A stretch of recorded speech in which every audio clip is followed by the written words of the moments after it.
and they throw out I have an open door policy. And you shake your head, that's fantastic. And then you ask, how many people come through the door?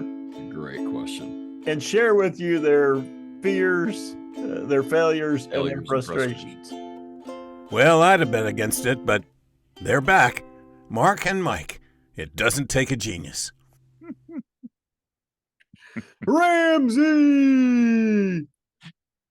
Are you ready for a grand experiment, Mike Marshall? Oh, yes. Yeah, you sent me a note on this, and I read it, and I have no idea what he's talking about.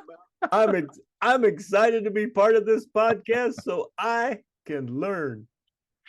I don't know if this will go anywhere. We'll see. I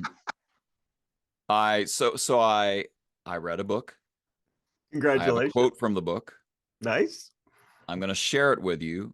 I don't want to reveal too much about the author or the source yet, but let me just hit you with the quote, and you know, we'll see if this becomes an episode or not. But I feel like there's something here that's worth talking about. So here's the quote. This is the narrator speaking. He says, "He must master or be mastered, while to show mercy was a weakness. Mercy did not exist in the primordial life. It was misunderstood for fear, and such misunderstandings made for death. Kill or be killed, eat or be eaten was the law. And this mandate, down out of the depths of time, he obeyed." That's the quote. I absolutely love the Hunger Games. So that's where your head went, wasn't it? Yeah, that's where your head went. This is the Hunger Games right here. This is we're gonna put you in the arena, and only one of you can walk out. Here's some weapons. Have a good day. Yeah. Well, and so I'll reveal the source here in a moment. But do you feel like we have some employees who operate this way, with this sort of mindset mentality of, there are only so many resources, and I got to look out for number one, and that's pretty much like number one is number one, so that's how I'm going to have to operate in my work life, and everybody else be damned, Mm-hmm. And not, sometimes it's at the management level that happens, and sometimes it's at the organizational level that happens, but I'm just more thinking about people's mindsets as they come into work, saying, yeah, I mean, kill or be killed. So I'm going to go kill. And this is how I'm going to operate. Oh yeah. Well, and I think it's the be mastered part of that is when they take on a victim mentality. So the idea that any change is directly, pointed at me to make my life harder. To make me less successful, to take away some of my ability to earn a living or to provide for my family. And so, every change is perceived as a threat and one that must be defeated. Yeah, and the change could be, some person in the workplace or a department in the workplace that disappoints you. We've talked about this. Your expectations are up here, but your experience is down here. And there's a gap. And instead of, we've talked about choosing trust, filling that gap with trust, and saying, hey, I bet they had good intentions. No, that's mercy. And mercy is a weakness, according to my quote, right? If you show mercy, you're showing weakness. So you got to go stick up for number one. You got to go support yourself. And I don't take no crap. And go, go be in some way retaliative. Retaliating. So I see that. It's the difference between a rival and a competitor. Yeah. So a competitor is somebody that you want to defeat, you want to kill, you want to destroy, you want to drive them out of your industry, drive them out of your business. A rival is somebody that, you compete against them, you wish them no ill will, and know that both of you can do well. That's right. And the rival makes you elevate your game. And yes. You don't wish for their demise, because without them, you wouldn't be getting better. And when you think of Right. mastery in your quote, right, you think of, be the master. In this case, be the master of whatever, the behavior is, whatever the profession is that you've chosen. Rivals can make you stronger. Competitors can make you do things or encourage you or allow you to justify things that maybe aren't productive, aren't helpful, and maybe don't elevate you. Yeah, and that elevation, I think, is a really key word. If you think about, what's really going to last, you know, what Mm-hmm. what's really going to be important in the end. I've heard people say, there's a reason hearses don't have trailers. You can't take it with you. The money's going to be gone, the fame's going to be gone, trust me. The pleasure doesn't last. Whatever it is that you think you're chasing.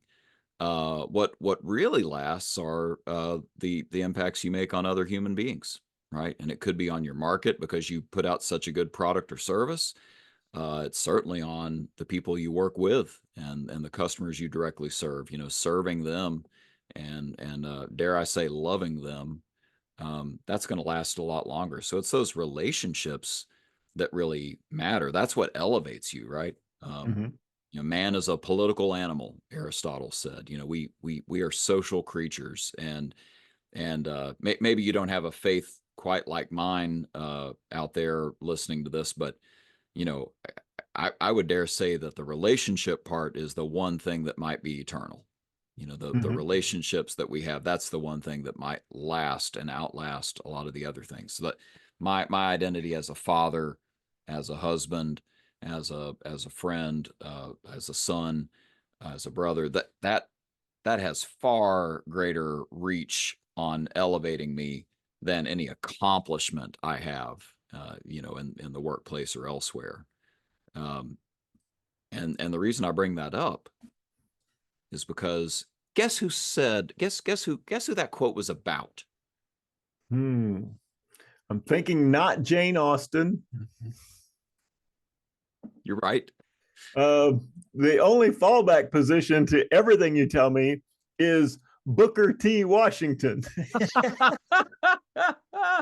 Yeah, I got like with that guess, I've got like an 80% chance of victory.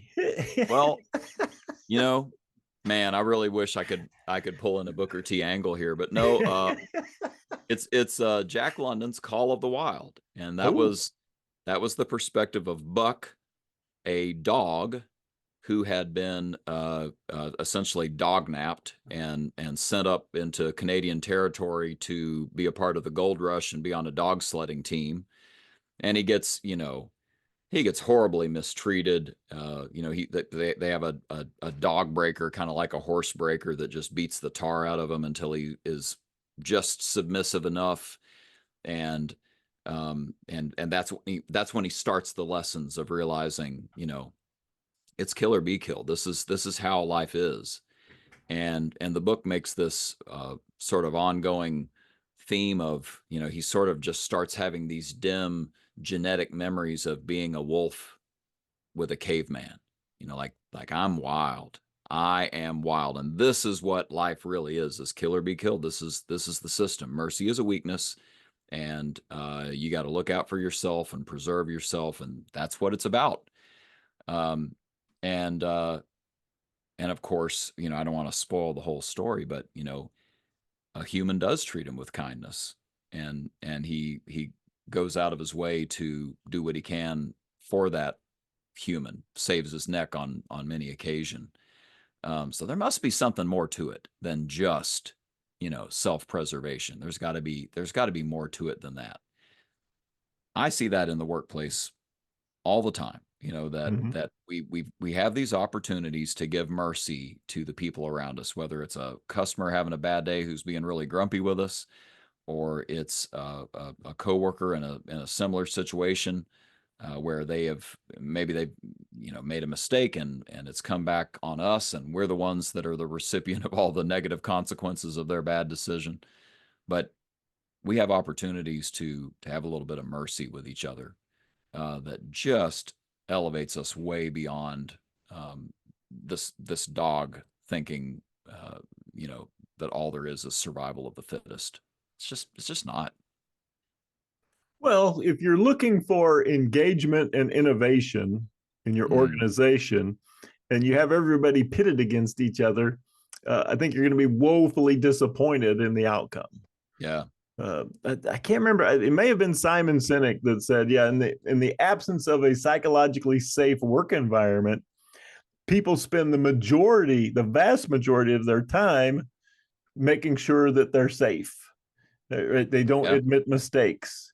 They send, they copy everybody on an email just in case. There's a lot of CYA going on, things like that. And so there's all this, I need to be in this meeting. Why is it? No, but make sure they don't talk about me. And so Right. Tremendous amounts of energy is spent protecting yourself, from what you perceive to be an unsafe, psychologically unsafe environment, the dog eat dog kind of world. And that leaves very little time, energy, or mental brain power for, I don't know, doing your job, like doing the work that will actually, make you productive and successful. So yeah, if you have that lack of trust, psychologically unsafe environment, know that the majority of your time, your people are figuring out how to make themselves look, paint themselves in the best light possible versus doing the best job possible. And by the way, getting sicker on average, like physically sicker, less rest, less good rest, more likely to leave. More workplace accidents. I mean, the list that Gallup we just talked about them in the last episode. Gallup's done a bunch of research about how poor engagement leads to all sorts of downstream negative consequences, let alone productivity, by the way, whatever it is you're trying to, sell in your organization. And you know what? Back to our last episode, relationship orientation conversations, right? Role and relationship orientation conversations are a great way to start the process of reprogramming people to say, no, wait a minute, this is different here. We expect you to be a human being with other people and not be thinking all the time about the scarcity of what's out there for you to earn in this environment. And you're in trouble, and it's dog eat dog. It's not here. We do things differently, and we flourish as a result. We actually operate from a mindset of abundance, not scarcity. Oh, absolutely. Absolutely. And if you're trying to figure out what type of organization you're leading, all you have to do is keep track of the number and the frequency and the people who proactively come to you and tell you that they've messed up, they've fallen short, or they lack a skill or something that they need in order to be successful. I love that. If nobody's coming to you and telling you those things, then they obviously don't feel safe that you won't use it in retaliatorily against them, or they don't feel that their fellow employees, if they knew, might use that against them. Yeah, Patrick Lencioni says trust is vulnerability. And what are you vulnerable about? You're vulnerable about the 3 F's: fears, failures, and frustrations. Fear, boss, I don't know if that's a good plan. I don't understand. I don't know what we're doing. I feel fear. Failure, boss, I screwed up. Frustration, boss, I think you screwed up, and I'd like to talk about it. Here's the opportunity that I think we have. So again, you don't do that if you think mercy is a weakness. You don't have those kind of conversations because you're not sure that anything is going to result other than retaliation, a knife in the back. But if you do really believe that's going to happen, well, it turns out your team is a lot stronger than the guy down the street and their organization. If you can do this, you can execute as a team in a way that's just so strong. So anyway, I thought there was a lesson from a dog who essentially became a wolf. Oh, I think that, yeah, you brought up a wonderful topic, one that we really probably don't talk about enough. And it reminds me of the manager. You meet a new manager, and what kind of relationship, what kind of communicator are you? And they throw out I have an open door policy. And you shake your head, that's fantastic.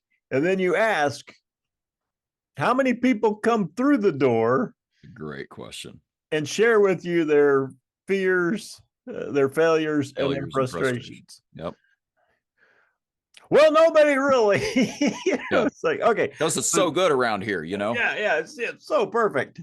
So the thought is there, but if you see the execution is not happening, it means you have more work to do when it comes to building a psychologically safe work environment. Spot on, spot on. Yeah, I think this is a really, if you sense that this is an opportunity for you all in your organization, if you just have an inkling that there's something here, it's a really, really rich vein. You can explore it in good ways. This doesn't have to be a scary, weird thing where everybody's having tearful conversations all the time. There are ways to sort of walk yourself into an organization that's a little more merciful and a little more trusting. And it probably starts with the leader. So if you're the one thinking this, then congratulations, you got an opportunity here. Oh, most definitely, most definitely. And you and I, there's a statistic that says that most police officers get killed answering domestic dispute calls. That's what we do. So one of the functions that we do is that we get called in when people aren't communicating, when there is dysfunction, when they're, when it simply just could be better.